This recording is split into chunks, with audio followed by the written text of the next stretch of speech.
প্রিয় দর্শক দেখুন আমাকে বোট থেকে দুজন মানুষ কত দূর গেছে আর এই আমাদের বাবু ভাই সে তাজা মাছ করতেছে এই দেখুন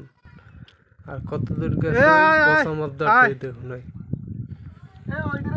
যে পচা মাছ ধরে আবার আসতে আছে অনেক দূর গেছে বোট থেকে আমাকেও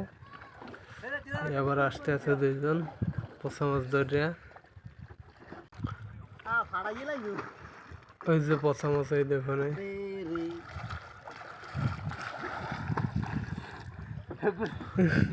দর্শক দেন 3 দিন হাতরার পরে সফল হইছে 3 দিন সাঁতরাইছে এইবারে মাস্টারে ধরছে পচা মাছ খাইতে চান পচা মাছ খাইলে গাইস এটার লাগ যোগাযোগ করেন এর একটা মাছের দাম 3 থেকে 400 টাকা বিক্রি হয় মাছের ডাং করব ডিম আছে ডিম দেখো হাতরা ফাইরাই জাগি রইছে আর মোরা এই বাচ্চা কান্ডার খাইতে খুব টেস্ট লাগে বড় মাছ ভাই 70 রক্ত এই একটা দিলাম নাই মোরা দেশে কাটতে মাছ